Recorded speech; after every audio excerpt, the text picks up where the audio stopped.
دوستو آج قاریانی بہت ہی اہم ٹاپک پر بیان کرنے والے ہیں۔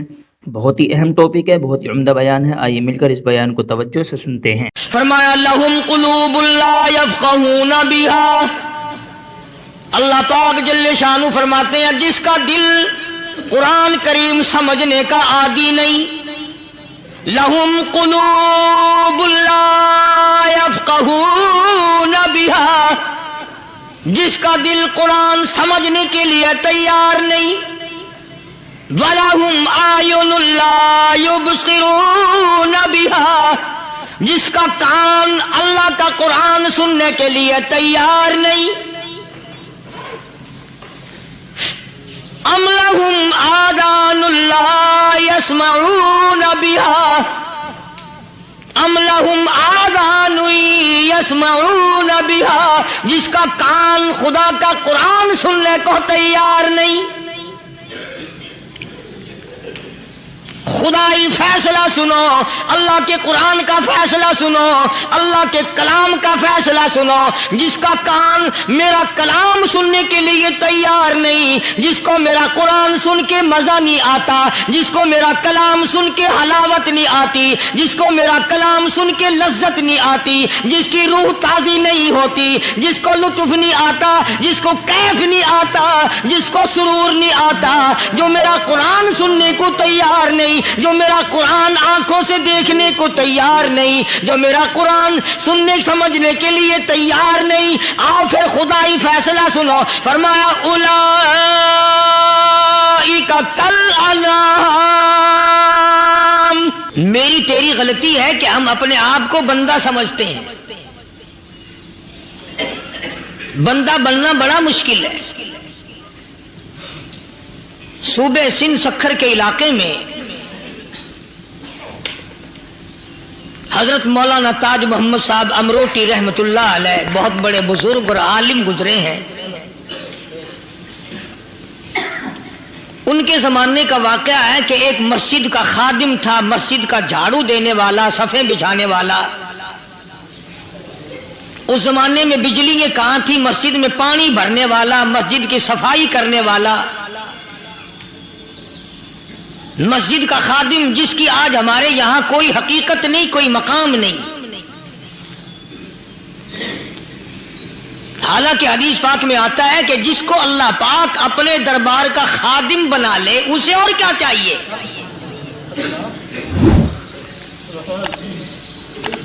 صدر کے ایوان صدر کے جھاڑو دینے والے کو فخر ہے میں ایوان صدر کا خادم ہوں، گورنر ہاؤس کے جھاڑو دینے والے کو فخر ہے میں گورنر ہاؤس کا خادم ہوں، کمشنر کے خادم کو فخر ہے میں کمشنر کا خادم ہوں، اور یہاں کوئی فخر نہیں کہ میں اس حکم الحاکمین کے دربار کا ایلچی ہوں۔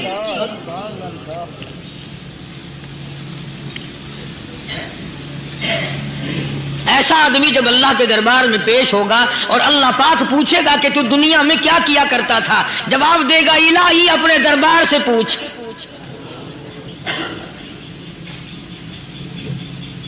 تو مسجد کا خادم تھا، نیک آدمی تھا، لوگوں کو اس کی حقیقت کا پتہ نہ تھا۔ اللہ والوں کی ایک یہ علامت بھی ہے، ایک یہ نشانی بھی ہے کہ وہ اپنے آپ کو چھپاتے ہیں، وہ لوگوں سے اپنے آپ کو مخفی رکھنا چاہتے ہیں۔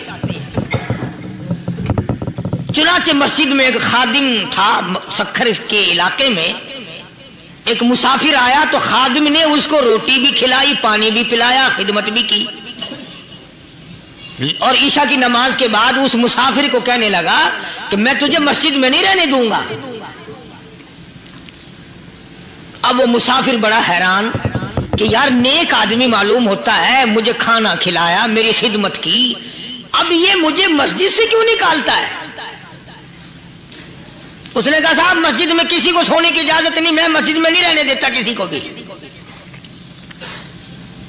تو مسافر کہتا ہے کہ اس کے کہنے سے میں نکل تو گیا، دل میں میرے یہ کہ کوئی خاص بات ہے، ورنہ یہ آدمی نہ تو نفرت کرنے والا، نہ تکبر کرنے والا، نہ فخر کرنے والا ہے کوئی بات۔ پہلے زمانے میں لوگ سوچا کرتے تھے، اب تو ایک منٹ میں کفر کا فتویٰ لگا دیتے ہیں۔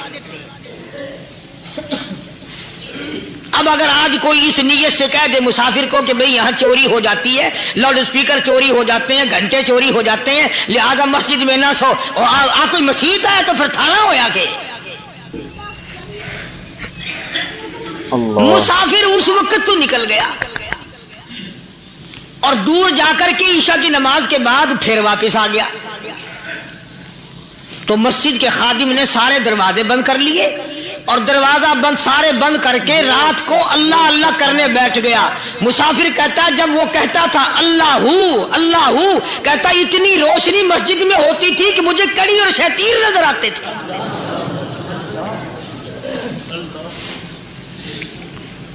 ساری رات وہ نہ سویا۔ یہ جو جھنڈے لگا کے بیٹھے ہیں انہیں کون ولی کہتا ہے؟ ولی کو جھنڈا لگانے کی ضرورت کیا پڑی ہے؟ صبح ہوئی، اذان سے کچھ دیر پہلے اس مسجد کے خادم نے دروازے کھولے، لوگ آ گئے۔ اب اس مسافر نے تو حال دیکھ لیا تھا، صبح کی نماز کے بعد کہنے لگا حضرت جی آپ نے چھپانے کی تو بڑی کوشش کی پر میں نے پھر بھی دیکھ لیا، میرے لیے دعا فرماؤ، میرے لیے کوئی دعا فرماؤ۔ چنانچہ اس اللہ والے نے، اس مسجد کے خادم نے، اس ولی نے اس کے لیے دعا کیا کی؟ اللہ تعالیٰ تجھے انسان بنائے، اللہ پاک تجھے آدمی بنائے۔ اب وہ مسافر کہتا ہے کہ کمال ہو گیا، نہ میری دکان کے لیے دعا کی، نہ میرے مکان کے لیے دعا کی، نہ میرے دولت مند ہونے کی دعا کی، نہ میرے جنت میں جانے کی دعا کی، نہ میرے قبر سے عذاب سے بچنے کی دعا کی۔ یہ بھی کوئی دعا کہ اللہ تجھے بندہ بنائے؟ اب کون سا میں گدھا ہوں؟ یہ بھی کوئی میرے مطلب کی دعا کی ہے؟ وہ اللہ والا سمجھ گیا کہ اس نے میری دعا کی قدر نہیں سمجھی۔ مسجد میں بیٹھے تھے، پاس بازار تھا، اس اللہ والے نے اپنی ٹوپی اتار کر اس مسافر کے سر پہ رکھ دی اور کہا ذرا بازار میں جھانک مار جاتی پائی ہو، ذرا جھانکیوں بازار میں۔ جب اس نے نظر ڈالی تو لوگ چل رہے ہیں، کوئی گدھے کی شکل، کوئی کتے کی، کوئی خنزیر کی، کوئی بھیڑیے کی، کوئی چتے کی، کوئی لومڑی کی، کوئی گدڑ کی شکل ہے۔ اچھا وہ مسافر بھی سیانا تھا، اس کو خیال آیا کہ میں اپنے آپ کو تو دیکھوں تو گدڑ نظر آیا۔ پھر اس اللہ والے کی دعا کی قدر ہوئی۔ تو اس پر یہ میں نے ذکر کر دی بات، ایک حکایت اللہ والے کی کہ ہم کوئی بندے ہیں۔ اب آپ لوگوں میں سے شانے آدمی یہ کہتے ہوں گے کہ جی تو نے تو بات بنا دی ممبر پہ بیٹھ کے، آدمی نہیں تو اور ہم کیا ہیں؟ آؤ ذرا قرآن کریم سے پوچھیں۔ فرمایا لہم قلوب لا یفقہون بہا، اللہ پاک جل شانہ فرماتے ہیں جس کا دل قرآن کریم سمجھنے کا عادی نہیں، لہم قلوب لا یفقہون بہا، جس کا دل قرآن سمجھنے کے لیے تیار نہیں، وَلَهُمْ أَعْيُنٌ لَا يُبْصِرُونَ بِهَا، جس کا کان اللہ کا قرآن سننے کے لیے تیار نہیں، أَمْ لَهُمْ آذَانٌ لَا يَسْمَعُونَ بِهَا، أَمْ لَهُمْ آذَانٌ يَسْمَعُونَ بِهَا، جس کا کان خدا کا قرآن سننے کو تیار نہیں۔ خدائی فیصلہ سنو، اللہ کے قرآن کا فیصلہ سنو، اللہ کے کلام کا فیصلہ سنو۔ جس کا کان میرا کلام سننے کے لیے تیار نہیں، جس کو میرا قرآن سن کے مزہ نہیں آتا، جس کو میرا کلام سن کے حلاوت نہیں آتی، جس کو میرا کلام سن کے لذت نہیں آتی، جس کی روح تازی نہیں ہوتی، جس کو لطف نہیں آتا، جس کو کیف نہیں آتا، جس کو سرور نہیں آتا، جو میرا قرآن سننے کو تیار نہیں، جو میرا قرآن آنکھوں سے دیکھنے کو تیار نہیں، جو میرا قرآن سننے سمجھنے کے لیے تیار نہیں، آؤ پھر خدائی فیصلہ سنو۔ فرمایا اولئک کالانعام،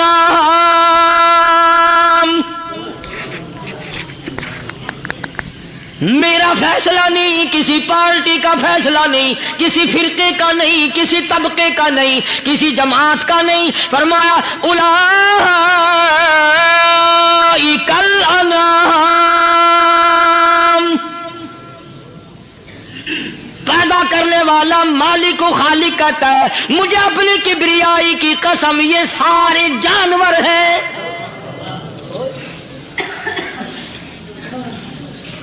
یہ سارے کے سارے جانور ہیں، یہ درندے ہیں جو ایک دوسرے کو چیر پاڑ کر کھاتے ہیں، یہ درندے ہیں جو ایک دوسرے کا خون پیتے ہیں. فرمایا بل ہم اضل، جانوروں سے بھی بدتر.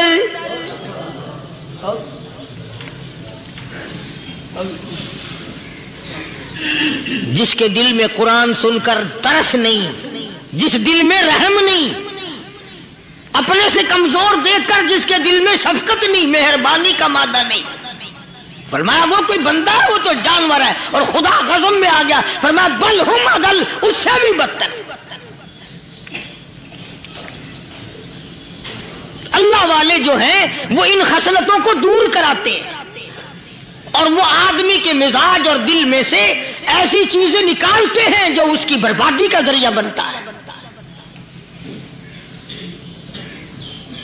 دل کی بیماریوں کا کسی کو فکر نہیں.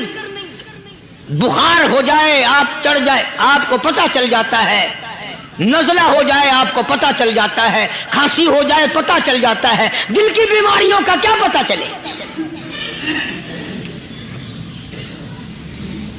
صحابہ اکرام رضوان اللہ تعالی علیہم اجمعین کی جماعت کے اللہ پاک کے محبوب حضرت محمد الرسول اللہ صلی اللہ تعالی علیہ وسلم نے دلوں کی صفائی کی. پہلے لوگ جھونپڑیوں میں کچے کوٹھوں میں رہتے تھے، نہ اتنی صفائی تھی نہ اتنی ترقی تھی.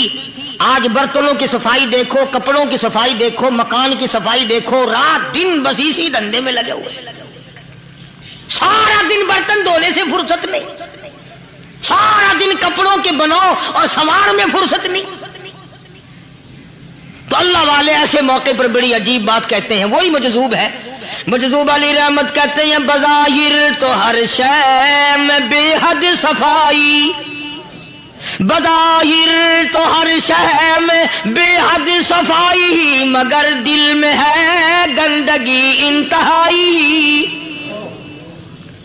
بظاہر تو ہر شے میں چہرے کی صفائی، بدن کی صفائی، نہ جانے کتنی قسم کا صابن ہے، نہ جانے کتنی قسم کے پاؤڈر ہے، نہ جانے کتنی قسم کے شیمپو ہے، نہ جانے کتنی قسم کے کپڑے ہیں، کیا چال ڈھال ہے، کیا نئے نئے ڈیزائن ہے. مجذوب کہتا سب کچھ دیکھ لیا، بظاہر تو ہر شے میں بے حد صفائی، مگر دل میں ہے گندگی انتہائی. جس یار کی بیٹھک میں بیٹھ کے کھانا کھایا، جس رشتہ دار کی بیٹھک میں بیٹھ کے کھانا کھایا، اسی کی بہن کو دیکھ کر آبرو پہ ڈاکہ ڈالنے کا پروگرام ہے.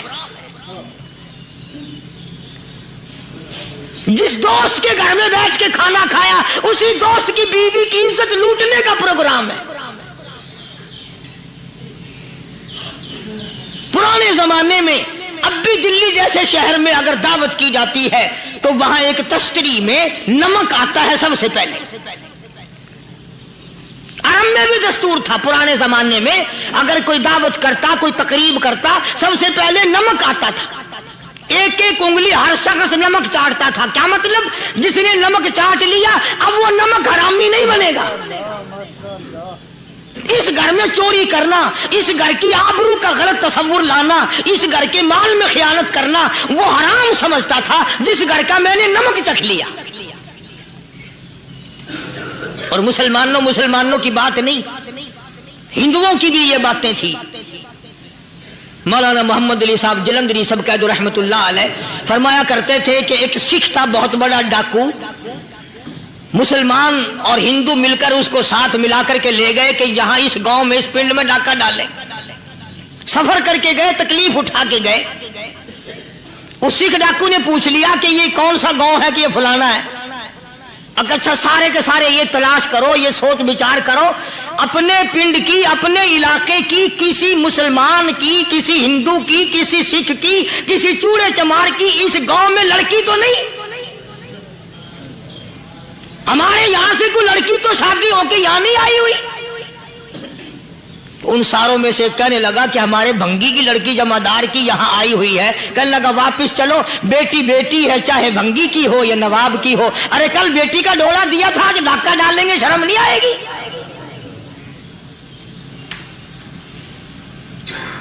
آج وہ تصور کہاں چلے گئے اور ہم سب روتے پھرتے ہیں, سکون نہیں, سکون نہیں, اطمینان نہیں. ارے اطمینان آئے گا کیسے؟ ہمارے دل بے ایمان ہے, نیتیں خراب ہے, آئے گا کہاں سے؟ صحابہ کرام رضوان اللہ تعالی علیہ مجمعین کی جماعت نے اس قدر اس بات پہ محنت کی اور کوشش کی کہ غلط لقمہ بھی پیٹ کے اندر نہ چلا جائے. چنانچہ میں اعلان کہتا ہوں, 1,29,000 صحابہ کرام کالی کملی والے کے دیوانے اور پروانے, حضور کے یار جانثار, حضور کے ساتھ پھاقا کھانے والے, پھاقوں مرنے والے, پتھر کھانے والے, اپنے بچوں کے ٹکڑے ہوتے ہوئے دیکھ کر لا الہ الا اللہ محمد الرسول اللہ کی صدا بلند کرنے والے صحابہ کرام کا یہ حال تھا. پیدل سفر کر کے جاتے تھے یہودی عیسائی, شام نکل گئے, فلسطین نکل گئے, ہندوستان آ گئے, 2 سال لگ جاتے تھے. اپنی جوان بیٹیوں کو مسلمانوں کے گھروں میں چھوڑ کے آ جاتے تھے. کبھی نگاہ نبوت نے جن کو رنگ دیا تھا, کبھی کسی صحابی پہ ذرہ برابر الزام نہیں لگا. ان یہودیوں کا, ان عیسائیوں کا یہ عقیدہ تھا کہ محمد صلی اللہ علیہ وسلم کے جو غلام ہیں ان کی نگاہ بھی پاک ہے, ان کے دل بھی پاک ہیں, ان کے ارادے بھی پاک ہیں, ان کے ہاتھ بھی پاک ہیں.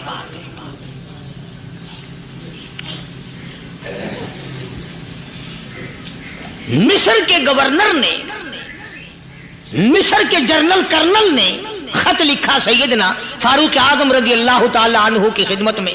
دور خلافت ہے حضرت فاروق اعظم کا. کیا خط لکھا کہ حضور مجھے کافی وقت گزر گیا ہے اور فلاں علاقے میں آپ کے حکم سے ہم نے جانا ہے اور راستہ صرف ایک ہے اور اس راستے میں جال بچھا دیا گیا. اب مجھے مشورہ دیں, میں کیا کروں, حکم دیں مجھے. جال کیا بچھا دیا گیا کہ ہمیں پتہ چل گیا ہے عیسائیوں نے پروگرام بنایا, سینکڑوں لڑکیاں تلاش کر کر کے بڑی خوبصورت حسینہ اکٹھی کی ہیں, ان کو گانے بجانے کی ٹریننگ دی ہے, ان کو اچھی اچھی آوازوں والی لڑکیاں ڈھونڈ کے لائے ہیں اور انہوں نے یہ پروگرام بنایا کہ جب مسلمانوں کی فوج اس گلی سے گزرے گی ان کوٹھوں کے اوپر چڑھ کے گانا بجانا کریں گے تاکہ ان کے دل میں بدماشی آئے اور ان کا بیڑا غرق ہو.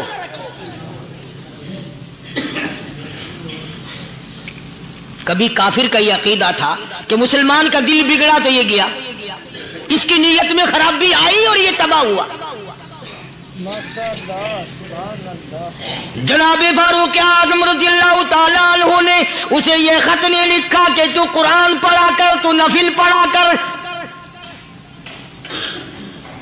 امیر المومنین خلیفۃ المسلمین سیدنا فاروق اعظم رضی اللہ تعالیٰ عنہ نے اپنے جنرل کرنل کو خط لکھا کہ اس میں لمبی چوڑی فکر کی کوئی بات نہیں, اس میں کوئی پریشانی والی بات نہیں, کوئی سوچ و بچار والی بات نہیں. سارے تیری فوج میں, تیری کمان میں مسلمان ہیں, سب کو اکٹھا کر لے, ساروں کو اکٹھا کر کے قرآن کریم کے سورت نور کی 2 آیتیں سنا دے.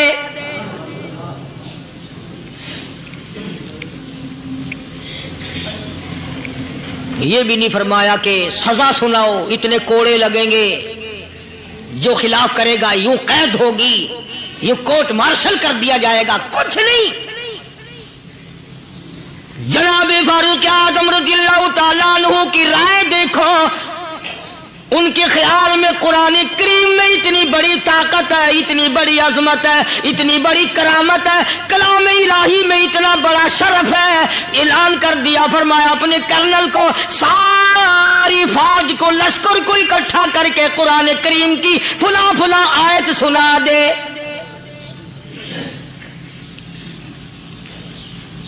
اور اس کے بعد بے دھڑک فوج کو, لشکر کو اسی راستے سے گزار کے لے جا.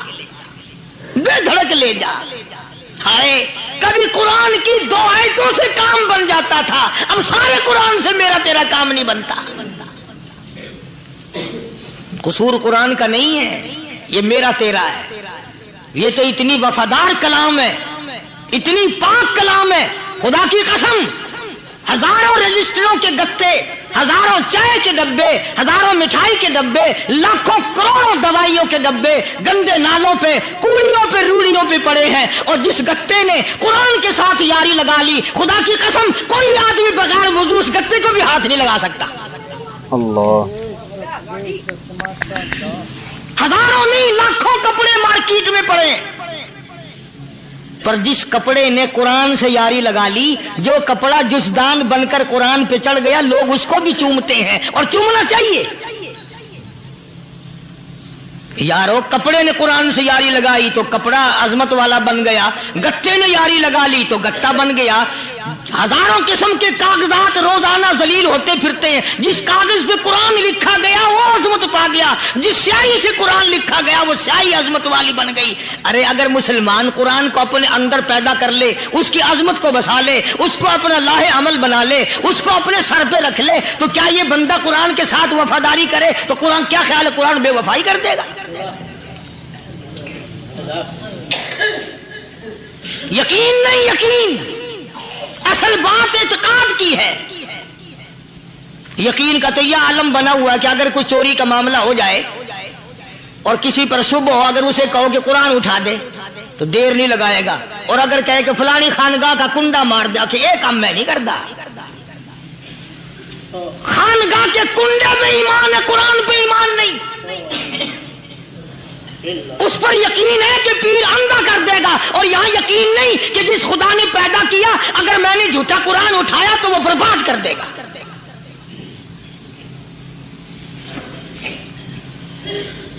عجیب عجیب لوگ. چنانچہ مصر کے کرنل نے، مصر کے جنرل نے ساری فوج کو اکٹھا کر لیا. اس نے بھی یہ بات تو نہیں کہی کہ فاروق اعظم کو دوبارہ خط لکھتا کہ حضرت یہ تو 2 آیتیں آپ نے لکھی، یہ تو سارا قرآن روز پڑھتے ہیں، پر بنے گا کیا؟ جیسے فاروق اعظم کا یقین تھا، فاروق اعظم کی فوج کے کرنل کا بھی یقین ہے، فاروق اعظم کے فوج کے جنرل کا بھی یقین ہے. اس نے ساری فوج کو اکٹھا کیا، لشکر کو جمع کیا، اور اس کے بعد کہنے لگا قل للمؤمنین یغضوا من ابصارکم ویحفظوا فروجہم ذالک ازکی لہم ان اللہ خبیر بما یصنعون. او لوگوں، خدا تمہیں کہتا ہے اپنی آنکھوں کی حفاظت کرو. اگر تمہاری نظریں غلط جگہ پڑی، اپنی عزت کی حفاظت کرو، اپنی آبرو کی حفاظت کرو. اگر غلط نظریں پڑی، غلط استعمال ہوئی، ان اللہ خبیر بما یصنعون.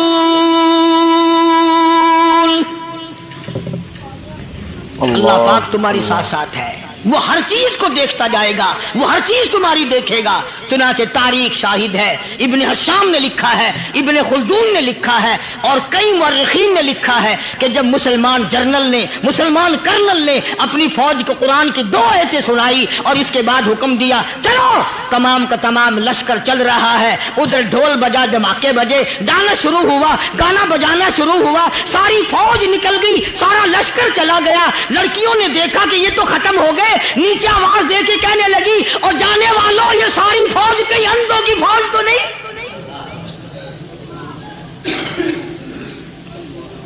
یہ حسن کا نظارہ اور یہ ڈانس اور یہ آواز، ہم ناچ ناچ کے تھک گئی، کوئی سر نہیں اٹھاتا.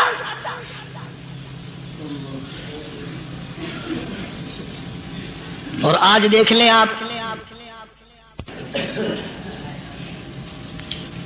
ہر گھر کے اوپر وہ لگا ہوا ہے ایریل، لعنت کا ایریل لگا ہوا ہے، لعنت کا ایریل. حاجیو تم کیا کہتے ہو کہ ہمارے گھر کا اس میں کیا بگڑے گا؟ خدا کی قسم وہ بگڑتا ہے، وہ دیمک لگتی ہے، وہ تباہی پھرتی ہے، تمہیں پتہ بھی نہیں چلتا.